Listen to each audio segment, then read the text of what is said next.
అందరికీ నమస్కారం. సంస్కృతి సంపద యూట్యూబ్ ఛానల్ తరపున అందరికీ స్వాగతం.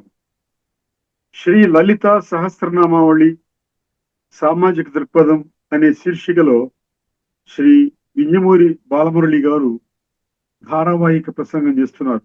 వారి ధారావాహిక ప్రసంగంలో ఈరోజు 110వ ప్రసంగం చేస్తున్నారు. శ్రీ బాలమురళి గారికి స్వాగతం. ధన్యవాదాలు ఆచార్య వెంకటేశ్వర్లు గారికి. అలాగే సంస్కృతి సంపద ఛానల్ వీక్షకులందరికీ కూడా లలితా సహస్రనామావళి సామాజిక దృక్పథం అనేటువంటి అంశంపై అవగాహన కార్యక్రమానికి స్వాగతం పలుకుతూ యథాపూర్వం మనం కొనసాగిద్దాం.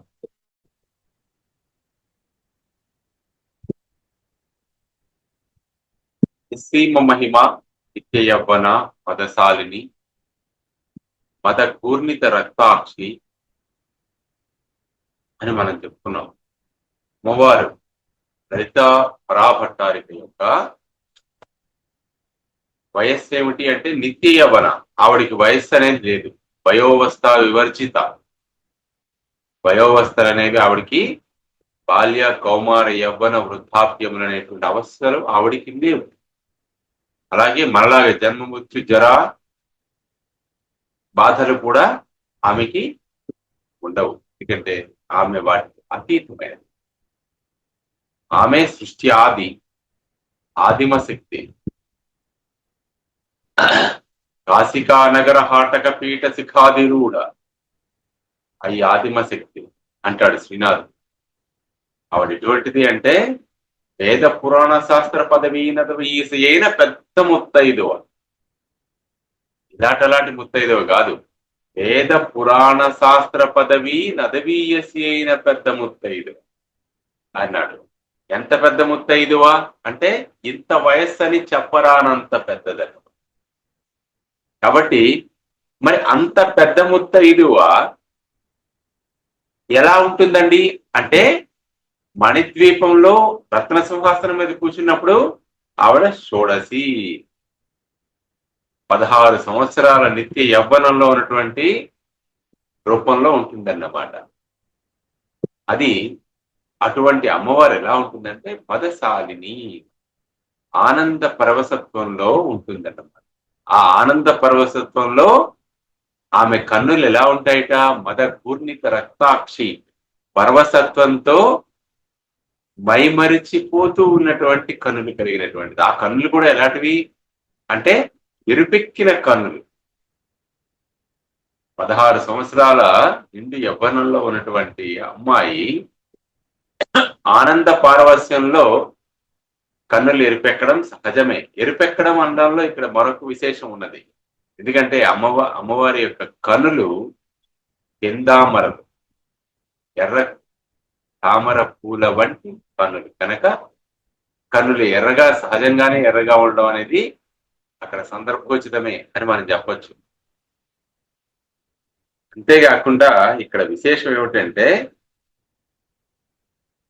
చలించేటటువంటి ఎర్రని తామర పువ్వులు పూర్ణితం అంటే ఏమిటి, బాహ్య ప్రపంచము పైన ఆమె దృష్టి లేదు. బాహ్య ప్రపంచంతో ఆమెకి అంత ఈ ఆనంద పరవశంలో ఆమెకి బాహ్య ప్రపంచంతో నిమిత్తం లేకుండా ఉందన్నమాట. కాబట్టి ఆ కన్నులు బాహ్య ప్రపంచాన్ని చూడట్లేదు, ఆనంద పారవస్యంలో తేలియాడుతున్నాయి వేరే ప్రపంచంలో. అదన్నమాట దీనికి అర్థం.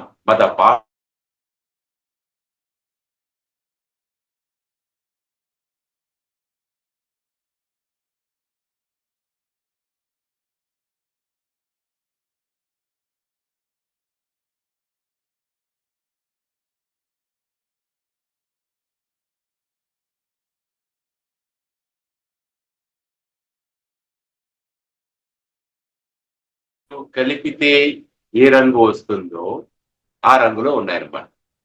అంటే ఎరుపెక్కిన తెల్లని శరీరం, చందనద్రవ దిత్తాంగి చాంపేయ కుసుమ ప్రియ తర్వాత చెప్పుకుంటాం మనం. అమ్మవారి రంగు ఎలాంటిది అంటే ఎర్రని రంగు. కరుణాతరంగితాక్షి అంటున్నాం కదా. సకుంకుమ విలేపనాం జపాకుసుమ భాసురాం ఈ నామాలన్నీ అమ్మవారి యొక్క శరీర కాంతిని మనకు తెలియజేస్తాయి. మందార పువ్వు వర్ణములో ప్రకాశించేటటువంటి శరీరతం. అటువంటి తత్వంలో ఉన్నటువంటి అమ్మవారు చెక్కిళ్ళు ఎలా ఉన్నాయట? తెల్ల తామర పూలు, ఎర్ర తామర పూల యొక్క 2 రంగులు కలగలిస్తే, అంటే ఎరుపులో కలిసిన తెలుపు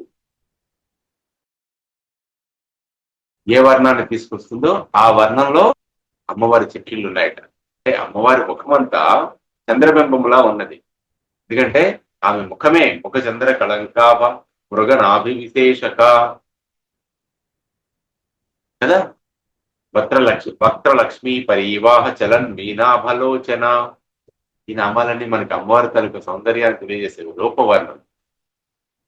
కాబట్టి వక్త్రలక్ష్మి పరివాహం, ముఖచంద్రుని నుంచి వచ్చిన కాంతులనే ప్రవాహంలో ఈదులాడేటటువంటి చేపలలా ఉన్నాయిట అమ్మవారి యొక్క కన్నులు. చలన్ మీనాభలోచన. సో ఆమె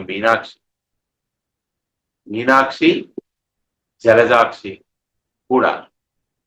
అటువంటి కన్నులు కలిగిన తల్లి పారవస్వంలో ఉన్నప్పుడు కన్నులే కాదు ఎరుపెక్కేది, చెంపలు కూడా, ఆమె యొక్క కపోలాలు కూడా ఎరుపెక్కినాయంట. అది మద పాటల గండభూ అంటే అర్థం. కాబట్టి కపోలాలు ఎర్రబడ్డాయి. పరవశత్వం, యవ్వనంలో ఉన్నటువంటి ఆడపిల్ల ఆనందంతో పారవస్యం చెందితే చెంపలు కన్నులు ఎర్రబడడం అనేది సహజమైనటువంటి విషయం. ప్రతి కన్య, ప్రతి స్త్రీమూర్తికి ఇది సహజ లక్షణం. వారి యొక్క సౌకుమార్యానికి, వారి యొక్క దేహ నిర్మాణానికి ఇది సహజ లక్షణం అన్నమాట. అందువల్ల ఆ స్థాయిలో ఉన్నటువంటి ఏ అమ్మాయికైనా ఆ రకమైనటువంటి మార్పులు అనేవి వర్ణంలోనూ ముఖములోనూ కనిపిస్తాయి. అది కనిపించినప్పుడు మనకి అమ్మ జ్ఞాపకం రావాలి.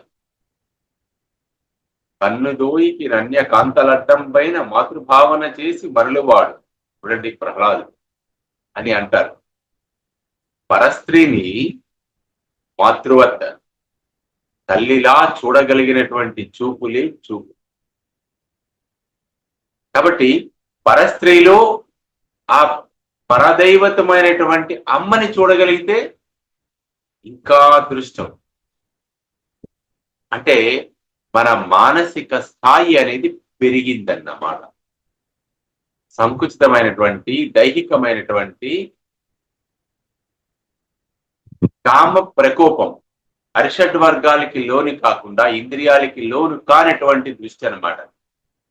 సో ఆ రకమైనటువంటి దృష్టి మనకి అలవర్చుకోవాలి. మనం ప్రయత్నం చేసి సాధన చేసి సాధించాలి. అంతేగాని మన చూపుల్లో కాలుష్యం అనేది ఉండకూడదన్నమాట. కలుషితమైన దృష్టితో చూడరాదు.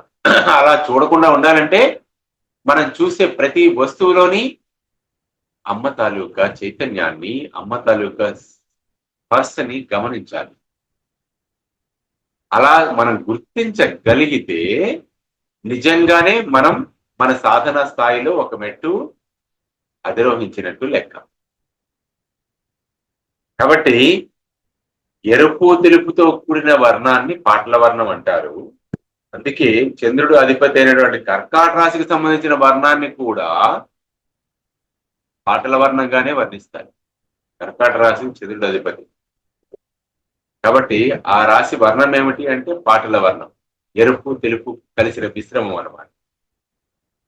అలాగే అమ్మవారి 2 కపోలాలు ఈ రంగులో ప్రకాశిస్తూ ఉంటాయన్నమాట. ఇది మనకి విశేషం.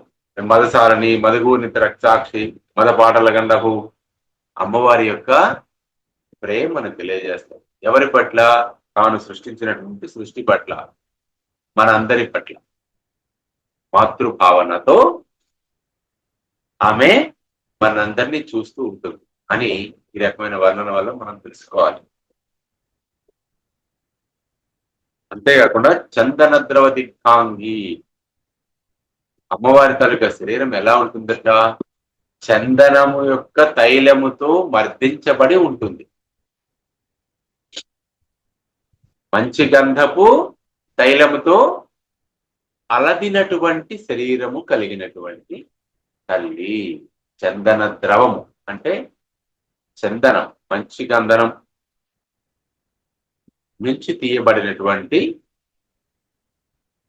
తైలము చేత అలదబడినటువంటి శరీరము కలిగినటువంటి, దానివల్ల శరీరానికి చలవ చేస్తుంది. అది ఆయిని చేకూరుస్తుంది. ఆహ్లాదకరమైన శుద్ధ సత్వమైనటువంటి పరిమళం కూడా మనకు వస్తుంది. ఇందుకోసం అమ్మవారు ఏంటంటే శుద్ధ సత్వ పరిమళ లక్షణం బ్రహ్మవర్చస్సును సూచిస్తుంది కనుక అమ్మవారు చందన ద్రవ దిగ్ధాంగి అయి ఉంటుందన్నమాట, ఉండడానికి ఇష్టపడుతుంది. అదన్నమాట అమ్మవారి యొక్క ఇష్టాలు అయిష్టాలు ఇవన్నీ కూడా స్వకల్యాణమే కోరుతూ ఉంటాయి. కాబట్టి ఆహ్లాదకరమైనటువంటి మంచి గంధపు రసం పూయబడినటువంటి శరీరంతో ఉంటుంది అమ్మాయి. ఎప్పుడు అమ్మవారి శరీరానికి మంచి గంధపు తైలాన్ని పూస్తారన్నమాట. అందువలన చక్కని గంధపు సువాసన వెదజల్లడమే కాకుండా శరీరానికి అది చలవ చేసి మనస్సుకి హాయిని చేకూరుస్తుంది అన్నమాట. ఉష్ణం ఎప్పుడు ఆవేశాన్ని సూచిస్తుంది, చల్లదనం అనేది ప్రేమను సూచిస్తుంది.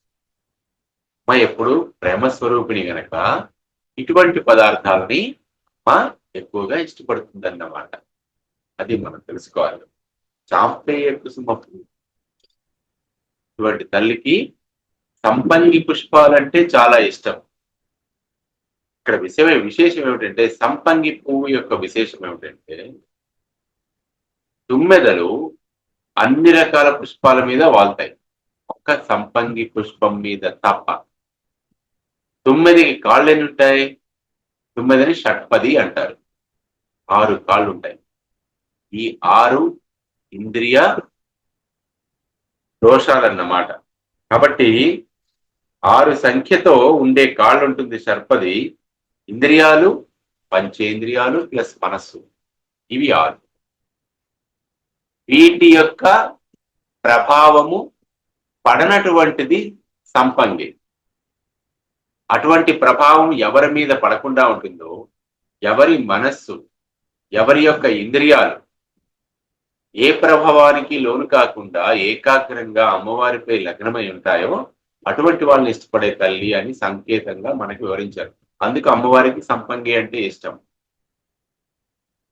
తుమ్మెద వాళ్ళది కదా, అంటే ఇంద్రియాల యొక్క ప్రభావం దాని మీద పడదు కదా, అంతే కదా. మనసు కూడా కోరికలతో ఆత్మని ఇబ్బంది పెట్టదు. అందువలన సంపంగి అంటే అమ్మవారికి ఇష్టం. కాబట్టి సాధకులు కూడా 5 ఇంద్రియాలు మనసు ప్రభావాలకి లొంగిపోకూడదు. ఇంద్రియాల ప్రలోభానికి, మానసిక ప్రలోభాలకి లొంగిపోకుండా అమ్మవారిని ధ్యానించాలని చెప్పడానికి చాంపేయ కుసుమ ప్రియాయ నమః అని మనం ధ్యానించాలి. అందువల్ల ఇక్కడ నవచంపక పుష్పాభ నాసా దండ విరాజిత, ఇక్కడ కూడా మనకి ఇదే విషయాన్ని చెప్పారు. అమ్మవారి యొక్క నాసిక ఎలా ఉందిట? ముక్కు నవచంపక పుష్పాభం, అప్పుడే విడడానికి సిద్ధంగా ఉన్నటువంటి సంపంగి మొగ్గలా ఉందిట. సంపంగి మొగ్గలాంటి నాసిక. కాబట్టి సంపంగి మొగ్గలాంటి నాసిక అందాన్ని సూచిస్తుంది. అంతటి అందంగా అమ్మవారి యొక్క నాసికా సౌందర్యం ఉంటుంది. అక్కడ వర్ణించారు. అక్కడ సంపంగి యొక్క ఉల్లేఖనం ఉంది. ఇక్కడ కూడా చందన ద్రవ దిగ్ధాంగి చాంపేయ కుసుమ ప్రియ అన్నారు. సంపంగి పుష్పం అంటే అమ్మవారికి ఇష్టం. ఎందుకంటే ఎటువంటి ఇంద్రియాలు, మనస్సు ప్రభావం లేనటువంటిది. అంటే షట్పది, తుమ్మెద ఇంద్రియాలు, పంచేంద్రియాలు ప్లస్ మనస్సు కలిగినటువంటి 6 పదములు కలిగినటువంటిది. వేటి ప్రభావము కూడా తుమ్మెద వీటి మీద, సంపంగి పూల మీద వాళ్ళదు కనుక ఈ ఇంద్రియాలు, మనస్సు యొక్క ప్రలోభాలు ఈ పుష్పం మీద ఉండవు. కనుక సంకేతంగా దానికి చిహ్నంగా అమ్మవారు ఆ పుష్పాన్ని ఇష్టపడి తలలో పెట్టుకుంటున్నారు. అమ్మవారు సంపంగి పుష్పం పెట్టుకుంది అంటే నీ మీద కూడా ఇంద్రియాల ప్రభావం ఉండకూడదు, మానసిక ప్రభావాలకి నువ్వు లొంగకూడదు అని అమ్మవారు చెప్పడానికి అది సూచిస్తుంది. కాబట్టి ఆ ప్రభావాలకి మనం లోను కాకుండా ఉంటే అమ్మ కరుణని అతి త్వరగా సులభంగా పొందగలం అన్నమాట. అటువంటి తల్లి కుశల, కౌశల్యం కలిగినది, క్షేమమును కలిగించినది. 2 రకాల అర్థాలు మనం చెప్పుకో. కౌశల్యము అనే అర్థంలో చెప్పుకుంటే ఇంత గొప్ప విశ్వాన్ని ఇన్ని రకాలుగా వివిధ కోణాలలో వివిధ తత్వాలతో వివిధ రూపాలతో దేనికి రెండవది పోలకుండా సృష్టించగలిగినటువంటి కౌశల్యం ఎవరికి ఉంటుందండి? స్కిల్. అందుకని ఆమె కౌశల్యం కలిగినది. అక్కడ క్షేమం అనే అర్థంలో మనం తీసుకున్నాం అనుకోండి, జనన మరణాతీతురాలు అమ్మవారు కాబట్టి ప్రళయకాలంలో మహేశ్వరుని తాండవ నృత్యానికి సాక్షిని ఆవిడే గనక అమ్మవారు ఎప్పుడూ క్షేమంగానే ఉంటుంది. ఈ ప్రళయాలకి, కల్పాంతాలకి, యుగాంతాలకి అమ్మవారి యొక్క శక్తి అతీతమైనది. కాబట్టి ఆవిడ మహాప్రళయ సాక్షి, తాండవ సాక్షి.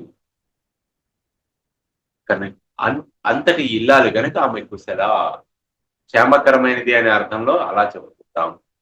కౌశల్యము కలిగినది, నైపుణ్యము కలిగినది అనే అర్థంలో చెప్పుకోవాలంటే ఇంతటి జగత్తుని సృష్టించినటువంటి తల్లి ఆ జగత్తుని ఎంతో నేర్పు ఉంటేనే కదా ఇంత జగత్తుని ఆమె పరిపాలించగలిగేది, నడిపించగలిగేది, పోషించగలిగేది. అందువలన అమ్మవారు అత్యంత కౌశల్యం కలిగినటువంటిది కాబట్టి కుశల.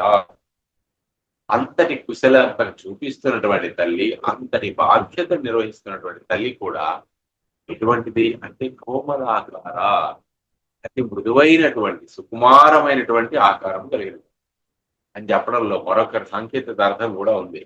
ఏమిటంటే సూక్ష్మమైన అనే అర్థం కూడా ఉంది. అంటే సూక్ష్మ లోకములో సుకుమారమైనటువంటి కోమలమైనటువంటి వెలుగు రూపంలో ఉండేది అమ్మవారు అని అర్థం అన్నమాట.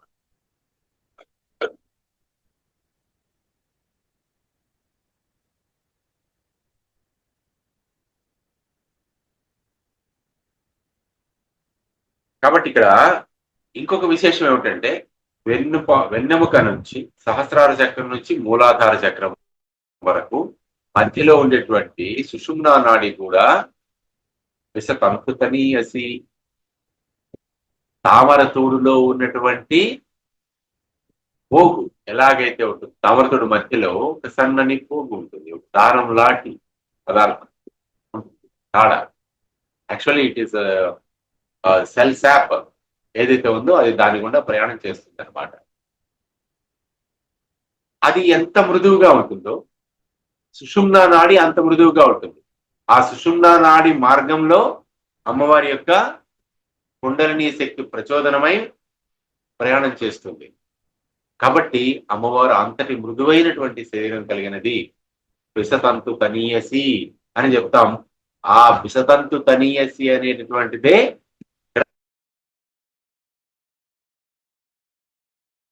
సుకుమారత్వాన్ని కూడా మనకి మంత్ర విష్ణువుల్లో ఇంకా చెప్పారు. విద్యుల్లేఖీవ భాస్వర, నీలతోయద మధ్యస్థ విద్యుల్లేఖీవ భాస్వర.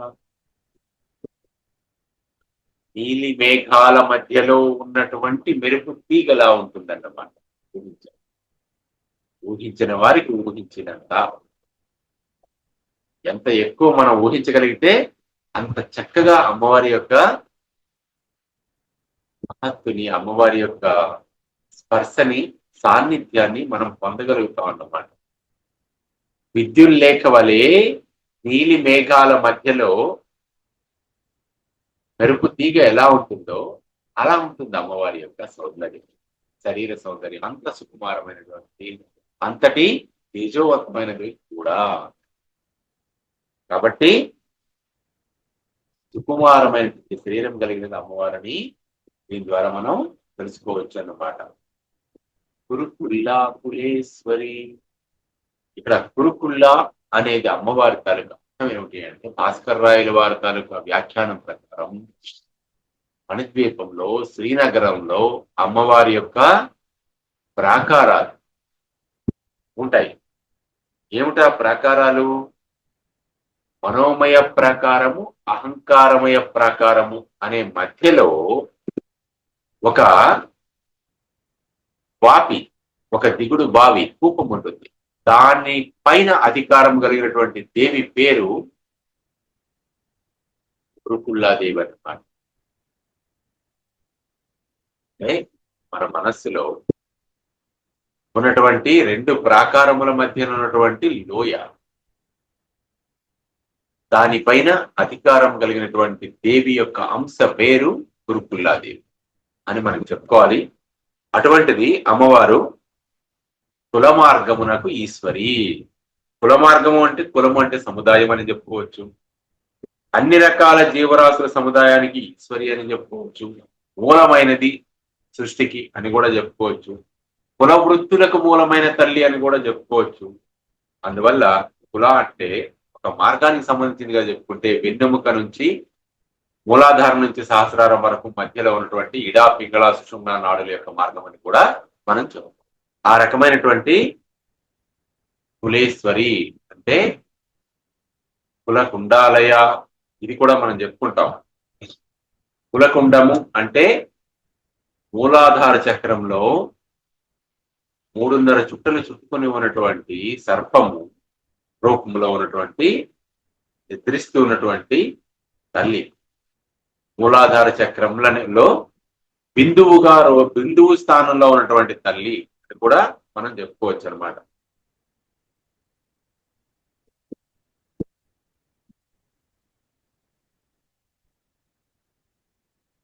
సహస్రారం దాకా మూలాధారం నుంచి ఉన్నటువంటి సుషుమ్న మార్గాన్ని కుల మార్గము అంటారు అన్నమాట.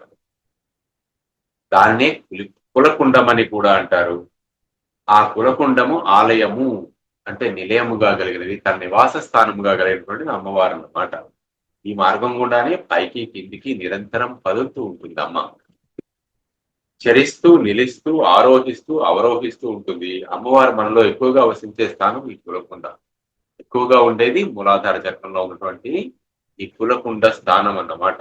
అందుకని ఈ స్థానం అమ్మవారికి ఆలయము అని చెప్పడం జరిగింది. మూలాధార స్వాధిష్టానం మణిపూర చక్రాలకు సంబంధించిన ఒక కుండాన్ని ఊహిస్తే దాన్ని కులకుండం అని చెప్పే పద్ధతి కూడా ఉంది. స్వపిషి కులకుండే కుహరణి అని ఆదిశంకర్ల వారు సౌందర్యలహరిలో చెప్పారు.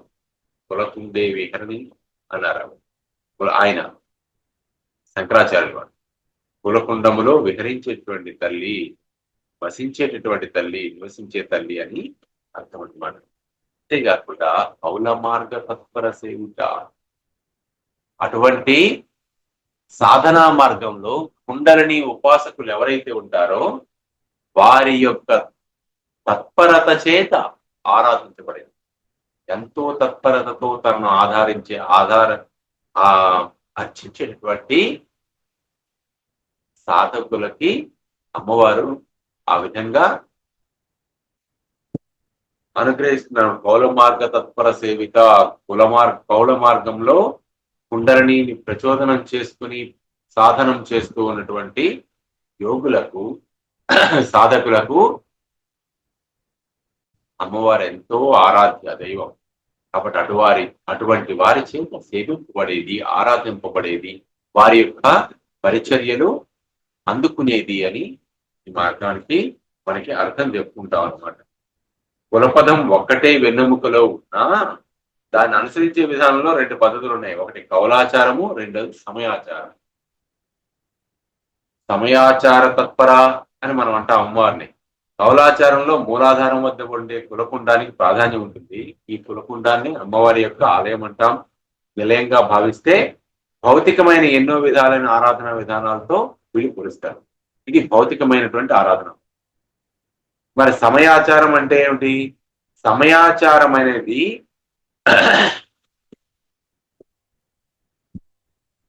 వేద బాహ్యమైనదిగా ఈ కౌలాచారాన్ని సమయాచారం చెబుతారు. ఎందుకంటే అమ్మవారి పైన గల వారి భక్తి, వారి ధ్యేయాన్ని, లక్ష్యాన్నే పరిగణించి ఈ మార్గాన్ని విమర్శించుకుంటా ఉండేవారు కూడా ఉంటారు. కానీ కౌల మార్గం అనుసరించి వారిచే శ్రమింపబడినది సమయాచారులకి. కౌలాచారం అంటే ఇష్టం ఉండదు, కౌలాచారం సమయాచారం అంటే ఇష్టం ఉండదు. ఎవరి ఆచారము ఎవరి పద్ధతి వారిది. ఎవరికి ఏ మార్గం నచ్చిందో ఆ మార్గంలో అమ్మని సేవిస్తారు. పరమేశ్వర ఆరాధన అనేది ఉంటుంది. కాబట్టి మనం ఈ మార్గాన్ని అనుసరిస్తున్నాం కదా అని చెప్పేసి వేరొక మార్గము మన మార్గం కన్నా ఇంకా అధమమైనది అనుకోవడం కానీ, లేదా మన మార్గం కన్నా వారి మార్గం ఉత్తమమైనది అనుకోవడం కానీ రెండు తప్పే. మార్గం ఉన్నది లక్ష్యాన్ని చేరడానికి. ఒక ఊరికి వెళ్ళడానికి ఒకే తోవ ఉండదు కదా, అనేకమైన తోవలు ఉంటాయి. ఏ తోవలో వెళ్ళినా అదే ఊరికి చేరుతాం కదా. కాబట్టి ఆ తోవ గొప్పది, ఈ తోవ ఏంటంటే అధమమైనది అని ఏమి ఉండదు. మార్గం ప్రయాణించే వాడి తాలూకా సాధకుని యొక్క తత్పరతను బట్టి, వాడి యొక్క పట్టుదలను బట్టి ఆధారపడి ఉంటుంది. మార్గం మార్గమే, అది అలాగే ఉంటుంది స్థిరంగా. ప్రయాణించే ప్రయాణికుని యొక్క తత్పరత దీక్షని బట్టి ఎంత వేగం చేరుకున్నాడు అనేది ఆధారపడి ఉంటుంది తప్ప లక్ష్యం మారదు, మార్గము అనేది మారదు. మార్గాలు వేరు, లక్ష్యం ఒకటి. అదే పరమాత్మ. అందువల్ల ఒక మార్గం మంచిది, ఒక మార్గం చెడ్డది అని ఒక మార్గంలో ఉన్నవాడు వేరొక మార్గాన్ని విమర్శించడం తగదు. అది అజ్ఞానం అని. ఎందుకంటే నువ్వు ఆ మార్గంలో వెళ్ళట్లేదు కాబట్టి దానికి తాలూకా మంచి చెడ్డలు నీకు పూర్తిగా తెలియకపోవచ్చు. నీవు వెళుతున్న మార్గం ఎలా ఉన్నదో నీకు తెలుసు. అంతవరకు మనం ఉంటే ఆ పరిధిలో అందరికీ సౌకర్యంగా ఉంటుంది, శాంతిగా ఉంటుంది. మనం మన సాధనను చక్కగా కొనసాగించుకోవచ్చు అన్నమాట, నిరాటంకంగా. అలాంటి వారి చేత సేవించబడేటువంటి తల్లి అమ్మవారు అని మనం చెప్పుకోవాలన్నమాట. కుమార గణనాథాంబ, ఇక్కడ విశిష్టత చెప్పుకోవాలి. కుమారస్వామికి గణనాథునికి అంబ అంటే తల్లి. ఎవరు? అమ్మవారు. కుమారస్వామికి గణేశ్వరుడికి కూడా తల్లి. అటువంటి తల్లిని మనం ఆరాధిస్తామన్నమాట.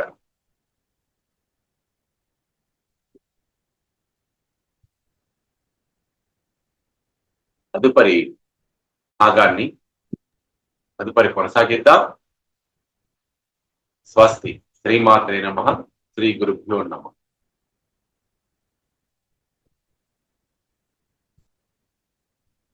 శ్రీ లలిత సహస్రనామావళి సామాజిక దృక్పథం శీర్షికలో ధారావాహిక ప్రసంగం చేసిన శ్రీ బాలమురళి గారికి ధన్యవాదాలు. ధన్యవాదాలు సార్. నమస్కారం.